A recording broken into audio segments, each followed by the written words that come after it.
राम राम दोस्तों मार्केट में आपको मोमेंटम तो देखने को मिला है। जो रेंज बन रही थी, मार्केट ने उस रेंज का ब्रेकआउट दिया है। यहाँ पे अगर आप ध्यान से देखेंगे, लास्ट टाइम एक रेंज डिस्कस की थी, एक पैटर्न डिस्कशन किया था। मैंने जो चार पैटर्न बताए हुए थे, ट्रायंगल वाले पैटर्न, ट्रेंड लाइन से मिलकर बना हुआ पैटर्न, पैरेलल पैटर्न, यहाँ पे आपको ये वाला पैटर्न देखने को मिल रहा था। ऊपर की तरफ आप देख रहे हैं रेजिस्टेंस, नीचे की तरफ आप देख रहे हैं सपोर्ट, और ये नैरो भी होता जा रहा है। जितना नैरो होता जाएगा हमारे लिए उतना अच्छा था, क्योंकि इसके ब्रेकआउट या ब्रेकडाउन मिलने के चांसेस उतने ही बढ़ते जाते। लेकिन मार्केट ने इसका ब्रेकआउट देके साइडवेज चला गया। ज्यादा डिटेल में समझाने के लिए मैं आपको एक छोटे टाइम फ्रेम पे लेके आता हूं, फिर हम इसका डिटेल में डिस्कशन करेंगे। फिन निफ्टी का भी डिस्कशन इसी वीडियो में करने वाले हैं। बैंक निफ्टी की वीडियो आपको प्रोवाइड की जा चुकी है, आप चैनल पे जाके देख सकते हैं। यहां पे सिर्फ और सिर्फ हम डिस्कशन करेंगे निफ्टी 50 का और फिन निफ्टी का। निफ्टी 50 में अगर आप देखेंगे, मार्केट ने एक गैप अप ओपनिंग दी, और हमारा सिंपल सा रूल है, बड़ी ग्रीन कैंडल, बड़ी रेड कैंडल, बड़ी गैप अप ओपनिंग और बड़ी गैप डाउन ओपनिंग, इन चारों चीजों से आपको दूर रहना है। मार्केट ने जैसे ही यहाँ पे बड़ी गैप अप ओपनिंग दी और उसके बाद आपको एक रिवर्सल दिखाया, और मार्केट ने सपोर्ट भी लिया किस एरिया में, अपने प्रीवियस डे हाई के एरिया में, और यहीं पे 23,500 का एक जोन भी मार्केट ने यहाँ पे ले रखा है। मैंने आपको क्या बताया हुआ है, मैंने आपको ये बताया हुआ है, राउंड लेवल पे फोकस रखा करो। खासकर निफ्टी 50 और फिन निफ्टी में क्या आपको फोकस रखना है, 500 वाली चीजों पे भी आपको फोकस रखना है। क्लियर आ गया समझ में? क्योंकि यहाँ पे as compare to bank Nifty momentum कम होते हैं। हालांकि इनके हिसाब से मोमेंटम ठीक हो जाते हैं, लेकिन फिर भी जैसे वहां पे 400 पॉइंट, 500 पॉइंट, 600 पॉइंट इस तरह के मोमेंटम आ जाते हैं, यहाँ पे वो कभी कभी रेयर आते हैं। यहाँ पे 100, 150, 200 इस तरह के मोमेंटम चलते रहते हैं। तो इसलिए हम इस तरह के लेवल्स पे भी फोकस रखते हैं जहां पे 500 होता है। अब यहाँ पे सिनेरियो क्या है, सिनेरियो यहाँ पे ये है कि अपॉर्चुनिटी आपके लिए यहाँ पे हो सकती थी, क्योंकि मार्केट दो जगह सपोर्ट ले रहा है। एक तो अपने प्रीवियस डे हाई के एरिया में सपोर्ट ले रहा है, और एक 23,500 के एरिया में। लेकिन यहां पे इतना कॉन्फिडेंस नहीं है जितना कॉन्फिडेंस बैंक निफ्टी पे था। बैंक निफ्टी पे क्यों कॉन्फिडेंस आ रहा था, क्योंकि वहां पे आपको हैमर देखने को मिल रहा था, वो भी एक सपोर्ट जोन पे। मैंने आपको समझाया हुआ है कि सपोर्ट जोन पे अगर आपको हैमर मिल जाए या पिन बार बुलिश कैंडल देखने को मिल जाए, तो आपके लिए एक बेहतरीन अपॉर्चुनिटी हो सकती है, क्योंकि वहां पे आपका जो स्टॉप लॉस होता है वो काफी छोटा हो जाता है, और एज कंपेयर टू आपको रिस्क रिवॉर्ड काफी अच्छा देखने को मिल जाता है। तो अगर यहाँ पे आप अपॉर्चुनिटी को पकड़ते हैं, तो आपके लिए अगला इंपॉर्टेंट रेजिस्टेंस कहां पे हो सकता था, ट्रेडिंग डे हाई, जो कि मार्केट ने आपको अचीव करा के दिया हुआ है। और मैंने एक और चीज आपको समझाई हुई है, अगर आपने कोर्स किया हुआ है, डेफिनेटली मैंने आपको एक पैटर्न और समझाया हुआ है कि अगर आपको एक बड़ी रेड कैंडल देखने को मिले, और वहां से मैंने एक सेटअप आपको समझाया हुआ है, उस सेटअप के अकॉर्डिंग भी आपको मोमेंटम मिला है। लेकिन ध्यान देने वाली बात एक है, अगर आप एक बिगिनर हैं, उस हिसाब से अगर आप सोचेंगे, अगर आप इन मोमेंटम्स को पकड़ पाए तो ठीक है, लेकिन अगर नहीं पकड़ पाए तो अपॉर्चुनिटी कहीं भी नहीं थी। काफी लोग ये सोचने लग जाते हैं कि यहाँ पे अपॉर्चुनिटी ले सकते थे पॉजिटिव साइड, या यहाँ पे नेगेटिव साइड ले सकते थे, या यहाँ पे पॉजिटिव साइड ले सकते हैं। प्रीमियम नहीं बढ़ेगा, और ना ही कोई लॉजिक बनता है कि हमें उसके अकॉर्डिंग मार्केट में ट्रेड करनी चाहिए। क्यों? क्योंकि मार्केट ने एक रेंज क्रिएट कर दी। ऊपर मार्केट ने ट्रेडिंग डे हाई बना दिया, जब तक इसका ब्रेकआउट नहीं मिलता, पॉजिटिव साइड आपके लिए उतनी बेहतरीन अपॉर्चुनिटीज नहीं हो सकती। नीचे मार्केट ने ट्रेडिंग डे लो बना दिया, और यहीं पे आपका प्रीवियस डे हाई भी है, और यहीं पे आपका 23,500 भी है। यानी कि नीचे तो मार्केट ने एक ही जोन में आपके लिए तीन तीन सपोर्ट जोन बना दिए। यानी कि या तो मार्केट इनका ब्रेकडाउन देता, जैसे यहां पे आया था मार्केट, अगर ब्रेकडाउन दे देता तब आपको नेगेटिव साइड अपॉर्चुनिटीज मिल सकती थी, या फिर मार्केट जब यहां पे आया था, जब इसका ब्रेकडाउन दे देता तब भी आपको नेगेटिव साइड अपॉर्चुनिटीज मिल सकती थी, आप फोकस कर सकते थे। लेकिन अगर इन तीनों का ब्रेकडाउन देता, अब मैं आपसे एक सवाल पूछना चाहता हूं, ध्यान से सुनना। हैमर तो आपको यहां पे भी दिखाई दे रहा है, और एक सपोर्ट जोन के एरिया पे ही दिखाई दे रहा है, क्योंकि यहाँ पे आपके लिए ट्रेडिंग डे लो है, प्रीवियस डे हाई आपका इसी जोन में, हालांकि प्रीवियस डे हाई काफी दूर है, लेकिन ट्रेडिंग डे जो के जोन में ही आपको यहाँ पे हैमर बनता हुआ दिखाई दे रहा है और स्टॉप लॉस भी हिट नहीं हुआ है। तो मेरा सवाल आपसे ये है कि क्या इस हैमर पे ट्रेड करनी चाहिए थी कि नहीं चाहिए थी? जल्दी से पूरी ईमानदारी से अपने कमेंट कीजिए, कमेंट बॉक्स में अपने जवाब दे दिए। आप क्या सोचते हैं? अगर करनी चाहिए थी तो क्यों करनी चाहिए थी, नहीं करनी चाहिए थी तो क्यों नहीं करनी चाहिए थी, मुझे कमेंट करके बताइए, ईमानदारी से बताना है। दे दिया सभी ने जवाब? वीडियो पॉज करके भी आप दे सकते हैं, फिलहाल मैं अपना जवाब दे देता हूं। ये अपॉर्चुनिटी है, आपको इस पे ट्रेड करनी चाहिए थी, लेकिन अगर आप देखेंगे प्रीमियम में वो उछाल नहीं मिला है। ध्यान से नोटिस करो सारी चीजें भाई। अपॉर्चुनिटी जब भी आपको मिले उसमें एंटर हो। क्या कंडीशन हो सकती है? पहली कंडीशन, आपका स्टॉप लॉस हिट हो जाता है, बिल्कुल मंजूर है। दूसरी कंडीशन, प्रीमियम में उछाल नहीं आएगा, मार्केट साइडवेज जा सकता है, स्टॉप लॉस हिट नहीं होगा, लेकिन यहां पे भी प्रॉफिट नहीं होगा, यह भी मंजूर है। तीसरी कंडीशन क्या है? मार्केट आपको एक मोमेंटम दे सकता है, यही तो हमें चाहिए भाई। इस मोमेंटम, ये मोमेंटम कब आएगा हम नहीं जानते भाई। हमारा स्टॉप लॉस भी हिट हो सकता है, मार्केट साइडवेज भी जा सकता है, हम ये लॉस भी लेने के तैयार है, ये लॉस भी लेने के तैयार है, क्योंकि लॉस काफी छोटा है, लेकिन उसके कंपैरेटिवली जिस दिन रिस्क रिवॉर्ड रेशो मिलेगा, रिस्क रिवॉर्ड रेशो के अकॉर्डिंग आपको रिवॉर्ड मिलेगा, तो वो रिवॉर्ड एक अच्छा रिवॉर्ड हो सकता है। बात समझ में आई कि नहीं? तो इस तरह की सिचुएशन को कैसे टैकल करते हैं भाई? देखो, अगर मार्केट ने स्टॉप लॉस हिट कर दिया तो हिट कर दिया, वो तो हाथ में नहीं है, लेकिन जब मार्केट साइडवेज जाता है, देखो यहां पे स्टॉप लॉस हिट नहीं किया, लेकिन मार्केट साइडवेज जा रहा है, प्रीमियम में उछाल नहीं आ रहा है, तो इस सिचुएशन पे मार्केट से अपनी पोजीशन को ऑटोमेटिकली एग्जिट कर लो, क्योंकि अगर मार्केट साइडवेज जाने की कोशिश कर रहा है तो यहां से हमारे लिए अपॉर्चुनिटी कहां बन सकती थी? अगर मार्केट को यहीं पे मोमेंटम देना होता है तो हमारे लिए एक छोटी सी अपॉर्चुनिटी थी ट्रेडिंग डे हाई तक। अगर सीधे इसका ब्रेकआउट दे देता तो हम ट्रेलिंग स्टॉप लॉस यहां पे ले जाते, या यहीं पे साइडवेज होना शुरू हो जाता तो हम अपनी पोजीशन को काट लेते, लेकिन तब भी प्रॉफिट हाथ लग जाता।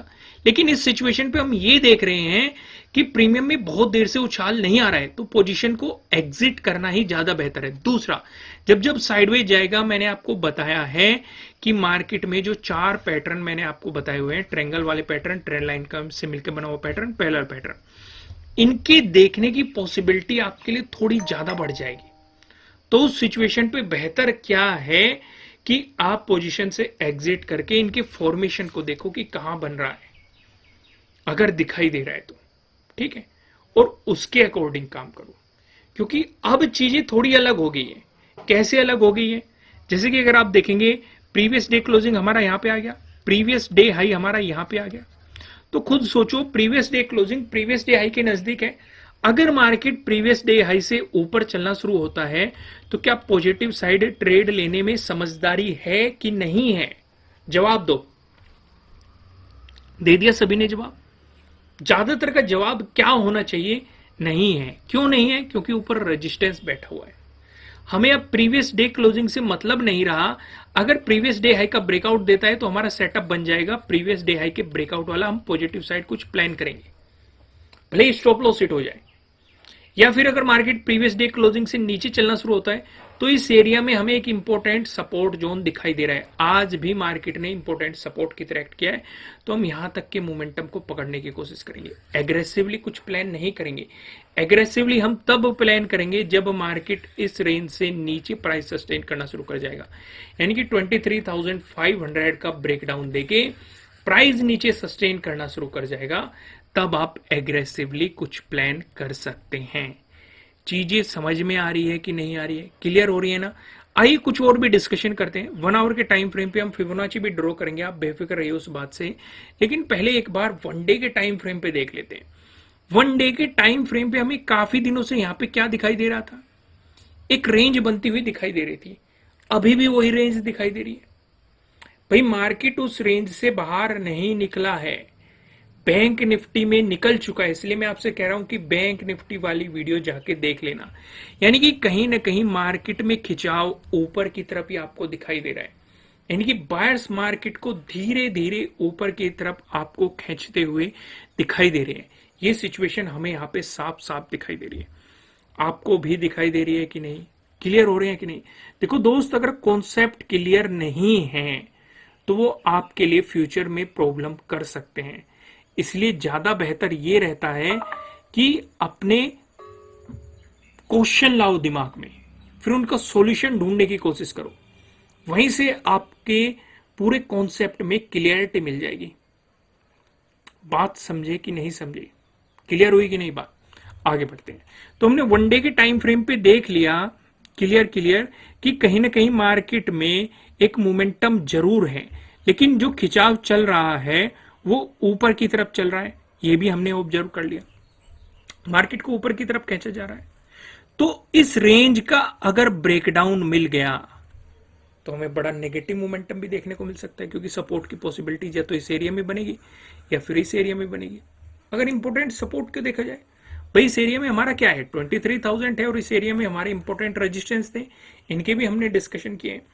लेकिन अगर पॉजिटिव मोमेंटम इसी तरीके से मार्केट को खींचता रहा तो कहीं ना कहीं 24,000 तक के भी मोमेंटम हमें देखने को मिल सकते हैं।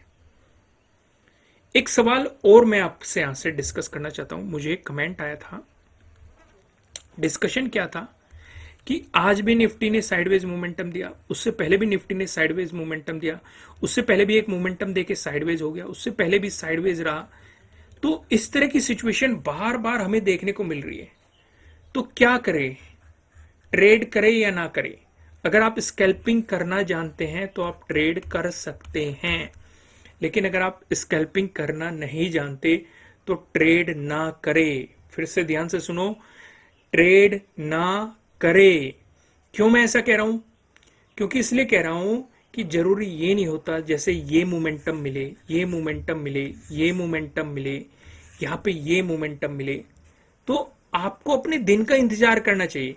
ये नहीं कि साइडवेज मार्केट में आप अपनी कैपिटल को खो दो और जब सही मोमेंटम का समय आए आपके पास ट्रेड करने के लिए कैपिटल ना हो, तो उसमें लॉस किसका है? आपका है। तो बेहतर यह है, हर रोज ट्रेडिंग डे नहीं होता है।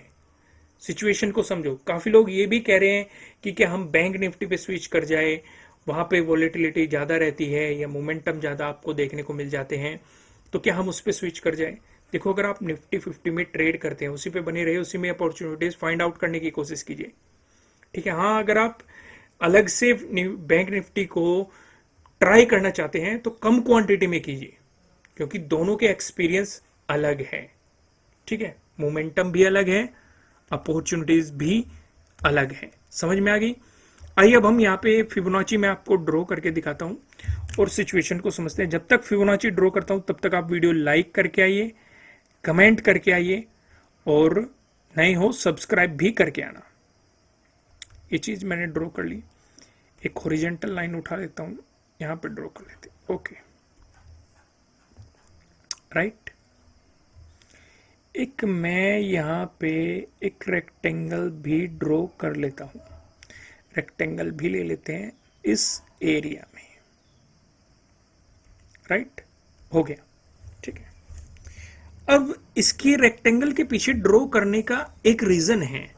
भाई देखो, धीरे धीरे मार्केट में खिंचाव ऊपर की तरफ ही आ रहा था, दिखाई दे रहा है आपको, लेकिन कहीं ना कहीं इस एरिया पे रेजिस्टेंस की तरह किया, फिर गिर गया, फिर आया, फिर रेजिस्टेंस की तरह किया, फिर गिर गया, फिर आया, फिर रेजिस्टेंस की तरह किया, फिर गिर गया, और इस दिन इसी एरिया में टाइम स्पेंड किया। आज के दिन इसी एरिया में सपोर्ट लेके गया, यानी कि कहीं ना कहीं यहां पे भी एक सपोर्ट एरिया है। तो अगर नेगेटिव मोमेंटम देखने को मिलता है तो प्रीवियस डे लो काफी इंपॉर्टेंट सपोर्ट आपके लिए रह सकता है। ये हमने वीडियो के शुरुआत में भी डिस्कशन किया है। समझ में आया कि नहीं? अगर यहां से मार्केट फ्लैट ओपन होकर आपको पॉजिटिव मोमेंटम दिखाता है तो प्रीवियस डे हाई को निकलने दो। अगर इसका ब्रेकआउट मिलता है तो 23,600 एक इंपॉर्टेंट रेजिस्टेंस की पॉसिबिलिटी करेगा। इसका ब्रेकआउट मिलता है तो 23,650 अगले इंपॉर्टेंट रेजिस्टेंस के रूप में आपको दिखाई दे सकता है। लेकिन अगर फ्लैट ओपन होकर नेगेटिव मोमेंटम दिखाता है तो आपके लिए पहला इंपॉर्टेंट सपोर्ट क्या है, प्रीवियस डे लो, और यहीं पे ये वाला भी सपोर्ट एरिया है। अगर यहाँ पे साइडवेज होना शुरू हो गया तो अपनी पोजीशन से एग्जिट कर देना, भले प्रॉफिट हो रहा हो या लॉस हो रहा हो, नहीं तो ये तो बाउंस करवा देगा या फिर साइडवेज जाके आपके प्रीमियम को पूरी तरीके से गिला देगा। लेकिन अगर इसका ब्रेकडाउन देके नीचे आने लगा तो आपको एक बेहतरीन सा मोमेंटम देखने को मिल सकता है। क्यों मैं ऐसा कह रहा हूं, क्योंकि जो यहां से सेलिंग कर रहे थे, बाइंग भी इन्हीं सपोर्ट जोन से की जा रही थी, तो जो बायर्स गए हैं उनके स्टॉप लॉस इसी एरिया में आपको देखने को मिलेंगे। और नेगेटिव मोमेंटम आते ही अगर उनके अंदर पैनिक हो गया या डर हो गया तो वे पोजीशंस काटेंगे तो आपको एक साफ सेलिंग देखने को मिल सकती है। लेकिन प्राइस इसके नीचे सस्टेन करना चाहिए। समझ में आ गई कि नहीं, बात क्लियर हो गई कि नहीं। अगर गैप अप ओपनिंग का सिनेरियो बना, जैसे कि आज की गैप अप ओपनिंग को ऑब्जर्व करो, मार्केट ने क्या किया, गैप अप ओपनिंग दी, रिट्रेसमेंट दिखाया, फिर एक मोमेंटम दे दिया, रिकवरी दे दी। 14 की ऑब्जर्व करो, गैप अप ओपनिंग दी, रिट्रेसमेंट दिखाया, फिर एक रिवर्सल ओपनिंग दे दी और साइडवेज हो गया। यहां पे भी साइडवेज हो गया। सिनेरियो कुछ कुछ सेम नजर आ रहा है हमें, एग्जैक्ट सेम नहीं है लेकिन कहीं ना कहीं वही सिचुएशन है। तो अगर गैप अप ओपन हो जाता है, ज्यादा बड़ा गैप अप ओपन हो जाता है, तो सिर्फ छोटे पॉइंट पे फोकस करना और कम क्वांटिटी में काम करना, क्योंकि ट्रैप ना हो जाए। क्योंकि अगर गैप अप ओपन होके नेगेटिव या रेड कैंडल दिखाई तो कहीं ना कहीं गैप फिलिंग के लिए जा सकता है, तो कम क्वांटिटी में काम करो, ठीक है। अगर गैप फिलिंग के बाद सपोर्ट लेने लगा है, प्रीवियस डे हाई पे सपोर्ट लेने लगा, तो उस सिचुएशन पे भी आप कम क्वांटिटी पे काम करो। ट्रैप होने से बचना है, अपने आप को ट्रैप नहीं होने देना है। लेकिन वहीं पे अगर गैप डाउन ओपनिंग दे दी तो आप पूरा फोकस प्रीवियस डे लो पे कर देंगे, क्योंकि यहीं पे ये सपोर्ट जोन भी है। अगर गैप डाउन ओपन होके सपोर्ट जोन का ब्रेकडाउन देता है तो नेगेटिव मोमेंटम की पॉसिबिलिटी है। लेकिन अगर बाउंस कर जाता है तो छोटे पॉइंट ही लेना, क्योंकि ऊपर की तरफ आपके लिए क्या आ जाएगा, प्रीवियस डे क्लोजिंग आ जाएगा, उसके जस्ट ऊपर प्रीवियस डे हाई आ जाएगा। बात समझ में आई कि नहीं आई, आ गई। आइए एक नजर अब हम यहाँ पे फिन निफ्टी पे डालते हैं। फिन निफ्टी पे भी एक रेंज बन रही थी, हायर लो हायर हाई की सिचुएशन बन रही थी। इस रेंज का ब्रेकआउट दे और एक पैटर्न भी बन रहा था, दो पैटर्न बन रहे थे। एक तो ये वाला पैटर्न बन रहा था ट्रायंगल लाइन वाला, और एक पैरेलल पैटर्न भी बन रहा था लास्ट ट्रेडिंग डे में। मार्केट ने दोनों का ही आपको ब्रेकआउट देके ऊपर की तरफ पॉजिटिव मोमेंटम दिया। काफी बेहतरीन सेटअप बने, ट्रेडिंग डे हाई का ब्रेकआउट भी मिला आपको, प्रीवियस डे हाई का भी ब्रेकआउट मिला आपको, पैटर्न का भी ब्रेकआउट मिला। अगर आपको ये सब सेटअप और स्ट्रेटेजी सीखनी है तो नीचे डिस्क्रिप्शन में आपको एप्लीकेशन का लिंक मिल जाएगा। फिलहाल एप्पल यूजर के लिए भी मैंने एक लिंक प्रोवाइड कर दिया है, उन्हें यूआरजी कोड भी नीचे ही मिल जाएगा। जाइए, जो 75% का ऑफ चल रहा है, 4 दिन बाद में इस ऑफर को खत्म कर दूंगा। आपकी स्पेशल डिमांड पे ही इस ऑफर को एक्सटेंड किया गया था। तो हमें यहाँ पे क्या सिचुएशन नजर आ रही है, अगर ये पॉजिटिव मोमेंटम दिखाता है, एक इंपॉर्टेंट रेजिस्टेंस ये ऑल टाइम हाई के नजदीक हो सकता है। इसका भी अगर ब्रेकआउट मिला तो 22,800 आपके लिए अगले इंपॉर्टेंट रेजिस्टेंस के रूप में पॉसिबिलिटीज हो सकती है। लेकिन अगर नेगेटिव मोमेंटम दिखाता है तो कहीं ना कहीं इसी एरिया में, यानी कि 22,400 आपके लिए इंपॉर्टेंट सपोर्ट की भूमिका निभा सकता है। दोस्तों, इस वीडियो में इतना ही। वीडियो को लाइक कीजिएगा, कमेंट करके मुझे बताना कि आपको एनालिसिस कैसे लग रहे हैं। नए हो सब्सक्राइब करना और बेल आइकन प्रेस करना, जिससे आपको आने वाली वीडियोस के नोटिफिकेशन मिल सकेंगे। फिलहाल इस वीडियो में इतना ही, फिर मिलते हैं किसी नेक्स्ट वीडियो में, तब तक के लिए राम राम।